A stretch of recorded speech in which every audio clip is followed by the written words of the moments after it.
This is a production of Cornell University.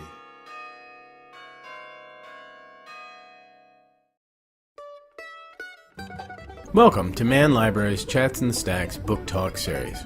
In today's talk, originally presented at Man Library on September 15, 2011, Donald Rakow, the Elizabeth Newman Wilds Director of Cornell Plantations and Director of the Cornell Graduate Program in Public Garden Leadership, talks about his latest book, Public Garden Management, which he's co-authored with Sharon Lee, editor of the journal Public Garden and former Deputy Director of the American Public Gardens Association.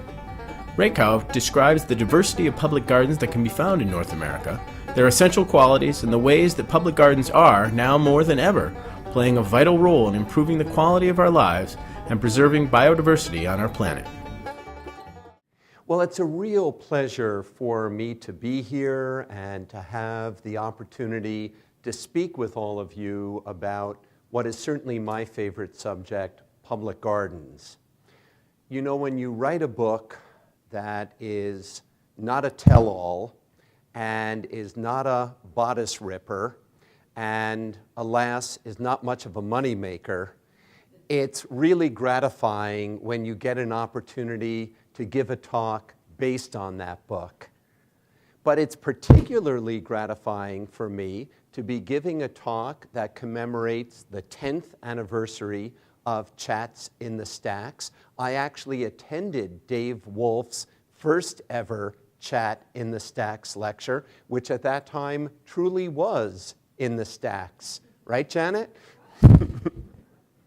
And it's also very gratifying for me to give a talk in which I am literally looking out not only on all of your beautiful faces, but looking out on part of Cornell Plantations, just beyond the windows of this building.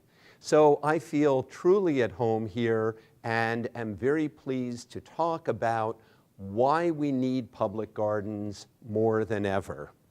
Now, it may seem odd to start a talk about public gardens by focusing on parks.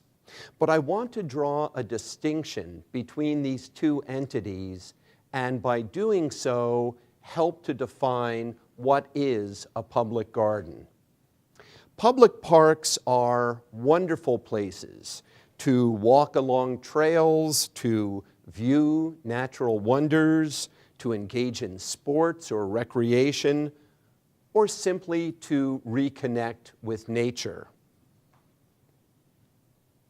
But while both public parks and public gardens share many of the same elements, they are distinctly different entities. So how do we distinguish between them? First of all, every public garden has, or certainly should have, a mission statement that defines their why, what, and who they primarily serve. So as you can see from this one example for Cornell Plantations, our why is to preserve and enhance diverse horticultural collections and natural areas. Our what is enrichment and education and in support of scientific research. And our who is the academic audience and general public. So in that one statement, we are able to define what we are, why we exist, and who we're doing it for. In my research on public gardens, I have only come across one public garden that does not have a mission statement, and no, I won't tell you which one it is. But Betty, you and I were just speaking about it. All public gardens should have collections of plants that are based on a purposeful strategy.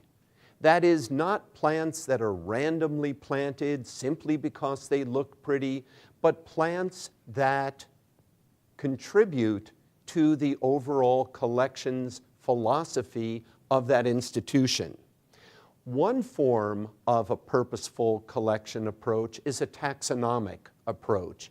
So for example, Here we have the Bowers rhododendron collection on Comstock Knoll at Plantations, where all of the plants fit into the genus Rhododendron or the broader family of the Ericaceae.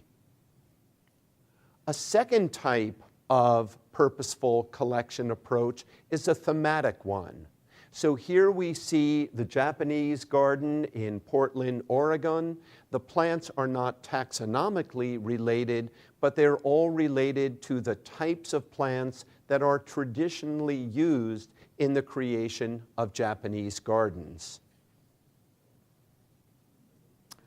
Other public gardens may base their collections approach on the use of natives only. And one good example of that is the Garden in the Woods of the New England Wildflower Society. Another example is the Mundy Wildflower Garden here at Cornell Plantations. So all of the plants in both cases are either natives to the region, and please don't ask me how we define natives, or are cultivars of those native plants.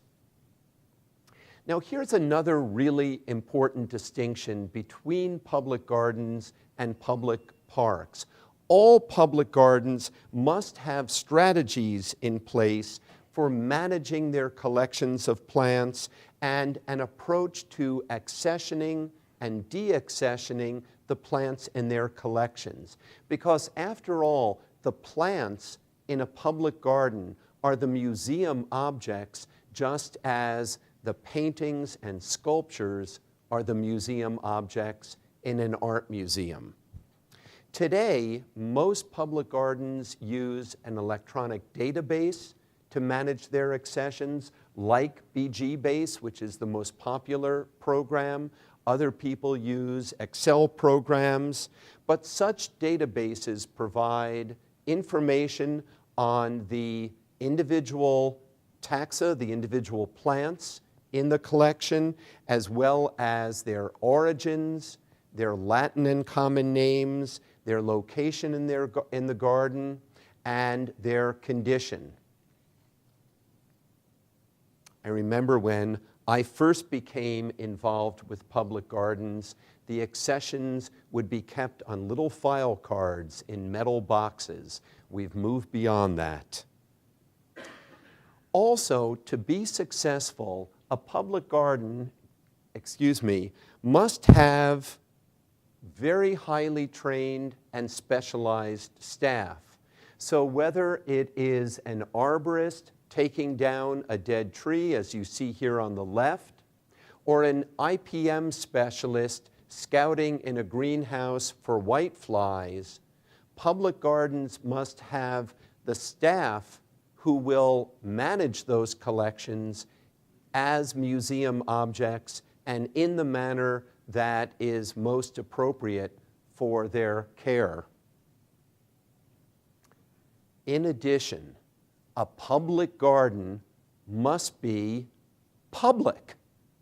So there are individuals throughout North America who have fabulous private plant collections.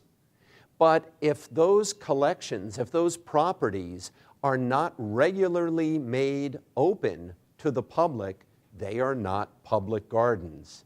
They're private gardens by invitation only. Interestingly, public gardens can include both not-for-profit and for-profit institutions.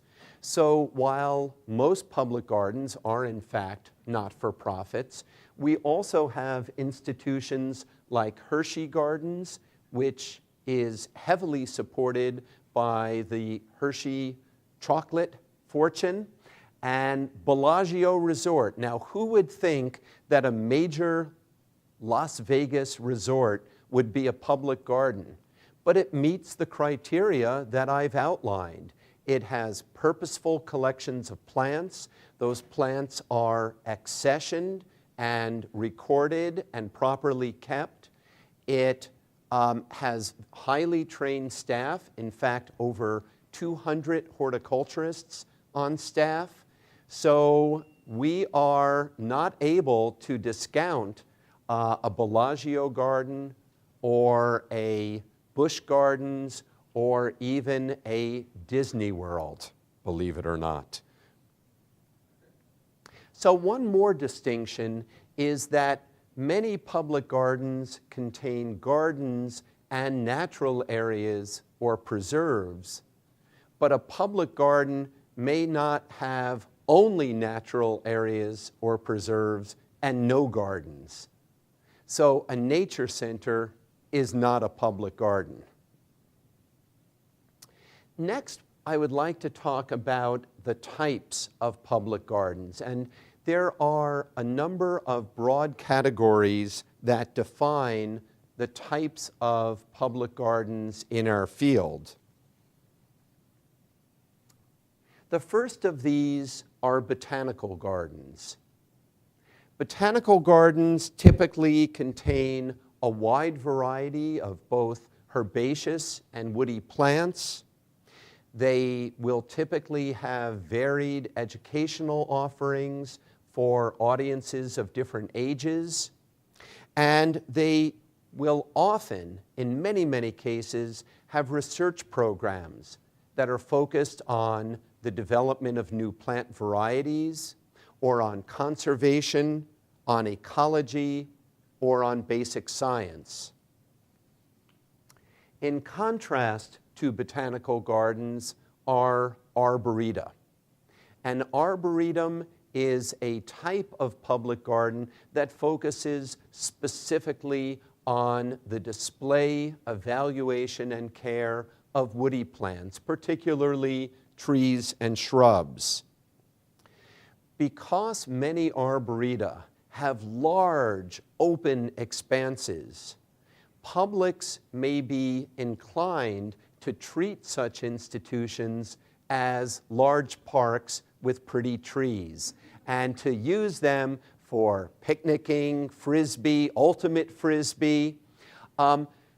Such activities may be appropriate in limited numbers, but the curators of that arboretum really need to keep their primary focus on the collections and on the programs, not on the arboretum as a recreational site. A third type of garden is the pleasure garden. Now, one can say, don't all public gardens provide pleasure? And my response, of course, would be absolutely. But a pleasure garden is a specific type of garden where the focus really is on the use of plants and the use of design to provide an aesthetic and uplifting experience. And one of the premier pleasure gardens in the US is Chanticleer in Wayne, Pennsylvania, the former estate of the Bloom Garden family, and it is a garden dedicated to providing a sensual experience, and boy, does it do that. A fourth category I'd like to speak about is the historic site. Now, there are many historic sites that certainly are not public gardens, but those historic sites that have endeavored to either restore or to maintain an historic landscape and to accession and manage the plants that make up that landscape are truly public gardens. One of the real challenges for historic landscapes is determining what period to restore to. If that estate has existed for 150 years, do you restore it to 1875, 1900, 1925? What are the criteria that are used in making that decision? And then, how do you find the plants that were present at that time? That can be one of the most challenging aspects of restoring an historic landscape. As the zoological world has transformed from the way I knew it as a child of individual animals pacing in cages to the creation of ecological zones or habitats with a multitude of fauna in them, there has been a much stronger emphasis on the use and management of plants in those restored habitats. And in fact, there is now a subset of the American Zoological Association called the Association of Zoo Horticulturists, people who work at zoos whose professional focus is just on plantings. Those plantings can serve two primary functions. One is to contribute to that sense of naturalness of the plantings so that as you're viewing the animals, it gives the sense of viewing them in their real habitats. The other is that at zoos like the San Diego Zoo, which is world-renowned, the plantings become an attraction in themselves. In fact, the San Diego Zoo conducted a survey of visitors several years ago in which they found that 40% of visitors visit primarily for the plants rather than the animals. And you can just imagine how gratifying that is to the likes of me. So next, I'd like to talk about why do we create public gardens? And there are as many reasons for creating public gardens as there are the entities who create them.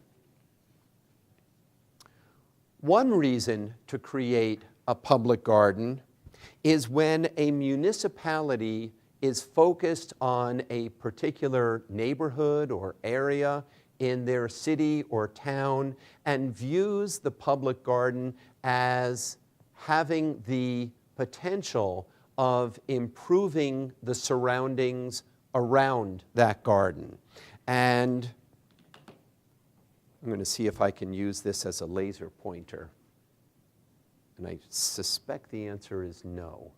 So I'll just point, use the old-fashioned way.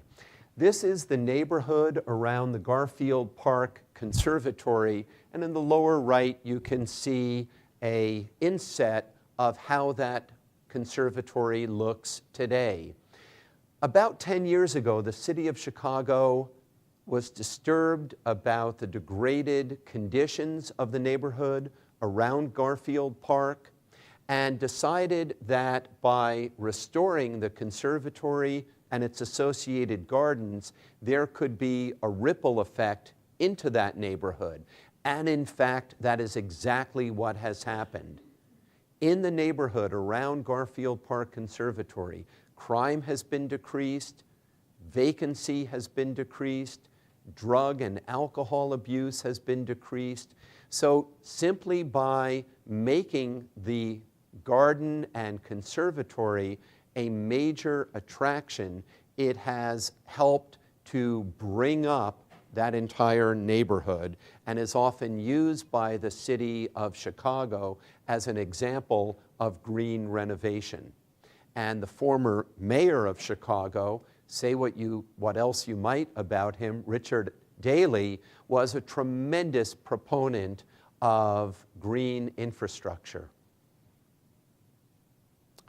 Colleges and other academic institutions develop public gardens on their campuses for a number of reasons: to support plant-related research, to complement the curriculum by serving as living laboratories, to support the university's outreach mission, to provide a competitive edge for potential faculty, staff, and students, to serve as a unifying design force as the Scott Arboretum does for Swarthmore College, and as I always like to point out, to serve as a place for cheap dates for students.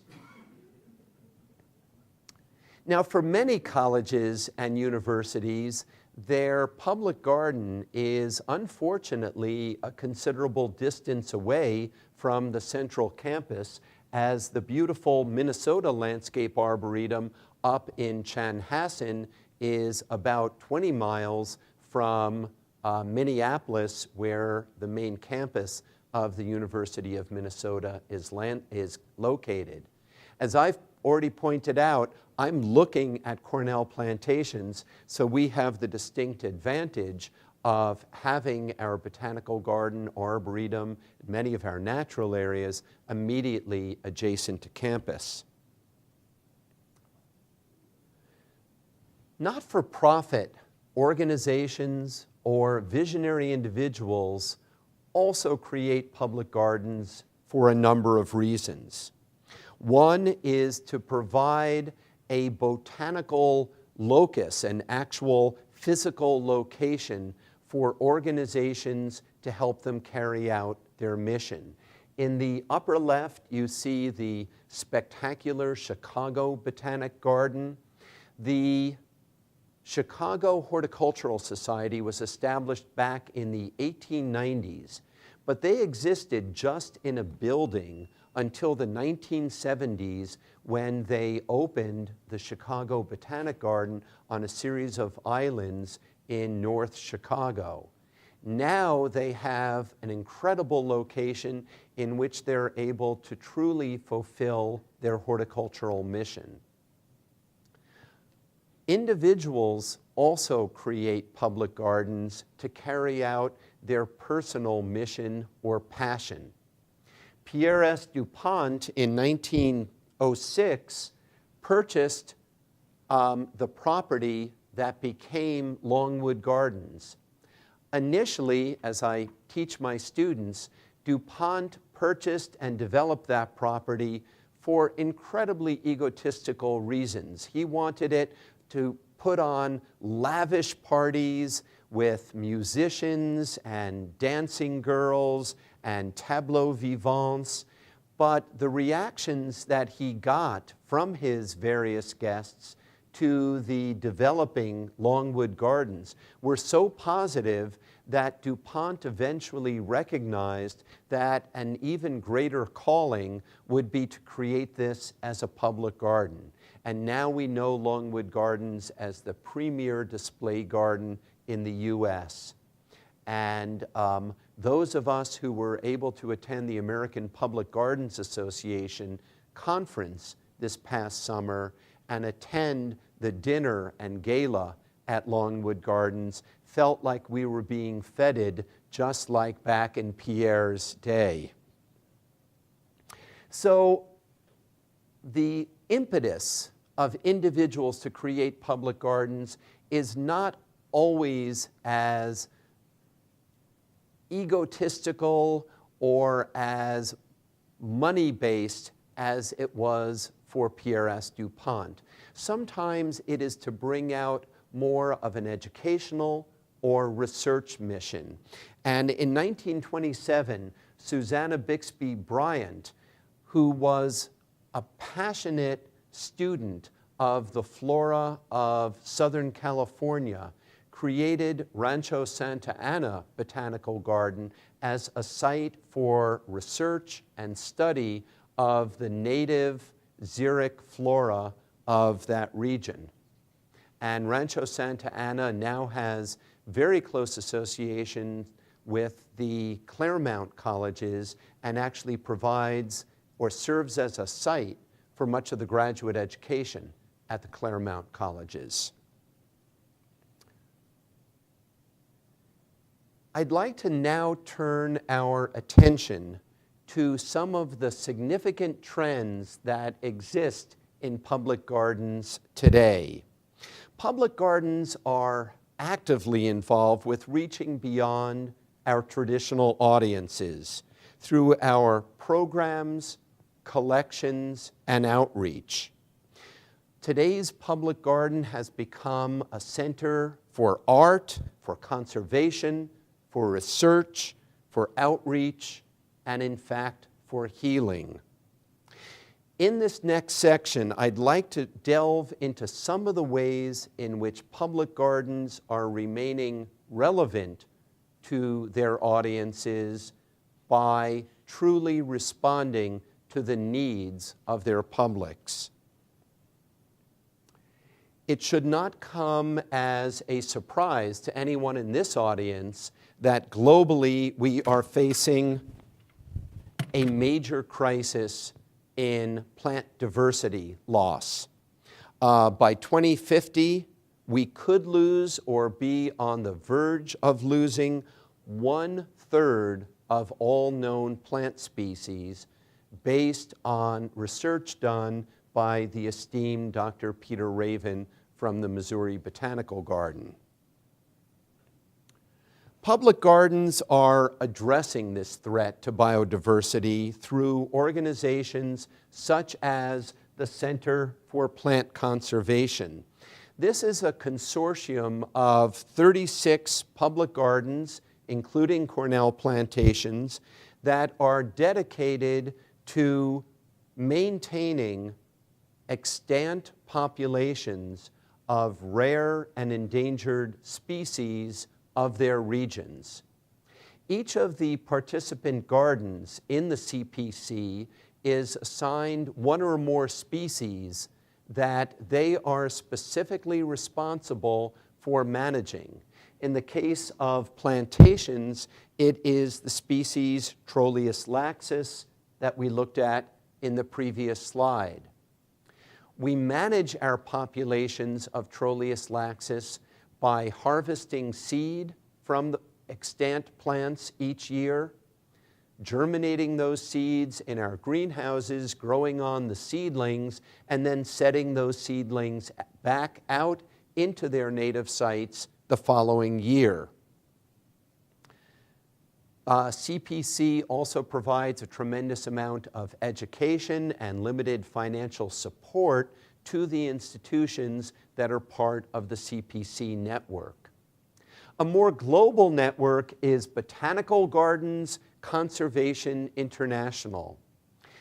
BGCI, as it's known, is an organization that exists to ensure worldwide conservation to threatened plants, the continued existence of which are intrinsically linked to global issues including poverty, human well-being, and climate change. Their mission is to mobilize botanic gardens and engage partners in securing plant diversity for the well-being of people and the planet. And they are a wonderful organization. One of my graduate students in the Public Garden Leadership Program is currently on leave doing an internship with them in England. I'd like to talk about some of the ways in which we public gardens are contributing to a sense of social justice by responding to the needs of local communities. It's not a hidden secret that traditionally the demographics of visitors to public gardens trended mostly toward white, mostly middle-aged, and mostly middle-class individuals and families. Increasingly, however, public gardens are endeavoring to understand the needs of audiences around them and to address those needs and to respond to the issues that community leaders bring to them. One way that public gardens can respond to social needs is by developing exhibits, collections, or special events that respond to particular cultural traditions or holidays. Through such activities as the annual Chili Festival and Sakura Matsuri Cherry Blossom Festival, the Brooklyn Botanic Garden celebrates the diverse ethnic groups that make up the amazing borough of Brooklyn, New York. You know, just as a slight aside, I love when you go over the Brooklyn-Manhattan Bridge and you see a sign that says, Brooklyn, New York, believe the hype. That's a proud borough. And speaking of a proud borough, BBG, or Brooklyn Botanic Garden, also recognizes that when residents contribute to the care of their communities, they become more invested in all aspects of the health and safety of those areas. So this philosophy led to the formation of the greenest block in Brooklyn, in which groups of residents and businesses compete to produce the most beautiful streetscapes and win cash prizes and recognition. And as you can see from this image, some of those community groups take that challenge very seriously. The Chicago Botanic Garden, which I mentioned earlier, works closely with the urban community to offer a program called College First. It's a dynamic paid internship in which eligible Chicago public high school students participate in career mentorship, field ecology courses, conservation science, and college preparatory and assistance programs. The emphasis is placed on entry and success in college as a pathway to career success. CBG also offers the Green Youth Farm Program, which offers up to 60 high school students instruction and hands-on activity in all aspects of organic farming, from sowing seeds to marketing their produce. CBG even has a similar program in cooperation with the Cook County Department of Corrections to instruct inmates on growing vegetables. So talk about a captive audience.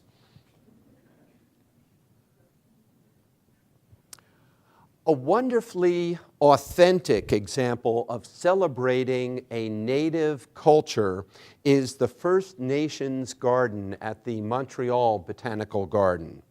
This garden was conceived, designed, and constructed with involvement from many of the members of the indigenous tribes of Quebec and serves as a site for ceremony and cross-cultural understanding. And as you might imagine, I visit many, many public gardens, and this First Nations garden was one of the most inspiring I have ever seen.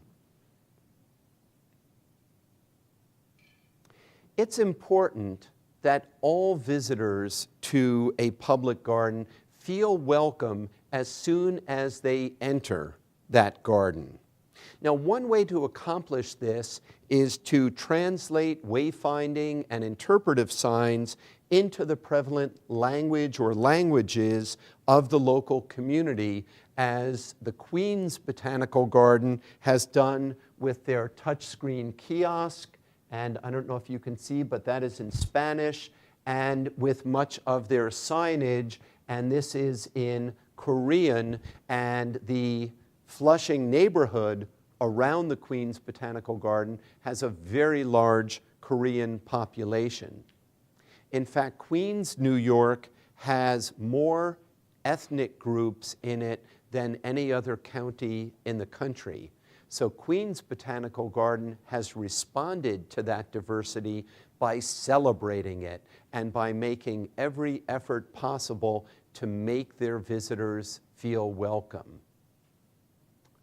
When I speak with my students about barriers at public gardens, the first thing that comes to mind is physical barriers, and we'll talk about that a bit later. But a barrier that isn't necessarily intuitive is admission fees.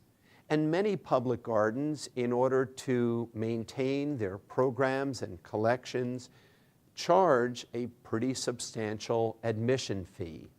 One way around that is by having free days. But what I've learned in speaking with the directors of public gardens that do charge admission is that free days can be overwhelming for staff. So many people may come in that the staff are just not prepared to accommodate such crowds.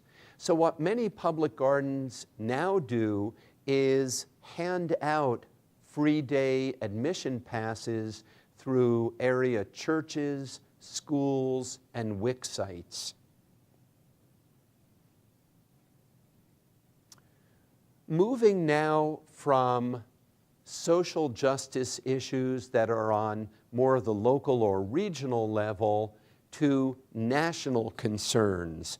And we certainly have a multiplicity of challenges as a society today, many of these challenges being addressed by public gardens through their educational and outreach programs.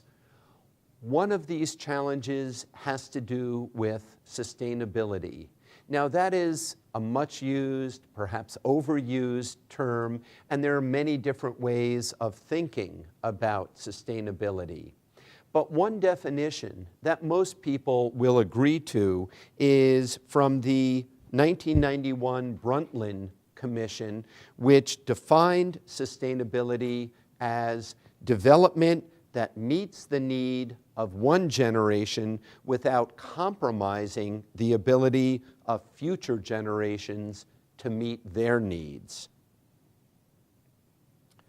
One public garden that is truly leading the charge in sustainable development is the Phipps Conservatory and Botanical Garden. Phipps has utilized the most progressive engineering in developing their new visitor center and new tropical greenhouse. But what is most exciting is their new Phipps Center for Sustainable Landscapes. This building, which is due to be completed next spring, will be one of the world's first certified living buildings. It will produce 100% of its own energy, and it will capture and treat all of its own water on site, thereby meeting and in fact exceeding the highest green standards of the Green Building Council. So this is truly an achievement, and the Phipps is to be applauded on the resources that they have devoted to becoming the greenest public garden in America. Where is it? In Pittsburgh. Thank you, Howie. While the achievements at Phipps are truly laudable, most visitors to public gardens are really most interested in what they can do in their own properties and own landscapes to be more sustainable. A couple of practices that we have adopted at Cornell Plantations are on more of a residential adoptable scale. One of these is we've traded in, actually dumped, our large full-size or 3/4 ton pickups and have replaced them with a series of Japanese manufactured mini trucks that serve our needs very well and get an astounding 50 miles to the gallon. Over time, our goal is to even replace these mini trucks and go entirely with electric vehicles once those become more available. For many, many years, Cornell Plantations purchased thousands of dollars of shredded hardwood mulch that had to be trucked from considerable distance to plantations. Another sustainable technique that we have adopted is to serve as a dumping site for all of the leaves from the village of Cayuga Heights. These then are mixed with waste wood, which is run through a very large chipper called a tub grinder, and we now take that mixture of leaves and wood chips, blend them in a particular ratio, and that's what we're using 100% as our mulch on all of the beds throughout plantations. Another social issue that public gardens are addressing is what was first termed by the journalist and author Richard Louv as nature deficit disorder. Louv and many of his associates have pointed out that young people are increasingly divorced from the natural world as their lives are dominated by video games, by frequent testing, and by, in many cases, urban blight. This disconnect has been shown to cause such problems as reduced ability to concentrate, increases in asthma and related lung disorders, and of course, our national epidemic of obesity. Public gardens are addressing these nature deficit disorder related issues through programs like Let's Move Museums and Gardens. Under the leadership of First Lady Michelle Obama, Let's Move programs endeavor to engage young people and their families in lively, active activities that will keep them more robust, more connected with nature, and in better shape. Cornell Plantations ran its first Let's Move event last month, and despite a rainstorm, we were able to attract 70 kids and their parents to take hikes through the Arboretum. And we're going to be following that up with a series of Let's Move events that are focused both on remaining active and establishing delicious and nutritious diets. Horticultural therapy is an approach in which plants are used to improve the quality of life for all people. The Enid Haupt Glass Garden at Rusk Institute of NYU Medical Center has been a leader for over 40 years in working on therapeutic programs for those recovering from surgery, those with physical limitations, and those with mental or psychological conditions. As is stated on the website of the American Horticultural Therapy Association, quote, "The therapeutic benefits of peaceful garden environments have been understood since ancient times. In the 19th century, Dr. Benjamin Rush, a signer of the Declaration of Independence and considered to be the father of American psychiatry, reported that garden settings held curative effects for people with mental illness."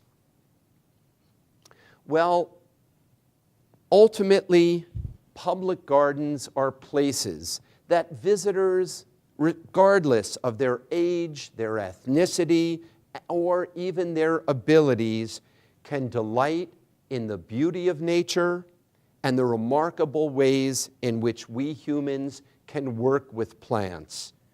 In an urbanized, high-stress, and uncertain society, don't we need such institutions now more than ever? Thank you. This has been a production of Cornell University. On the web at cornell.edu.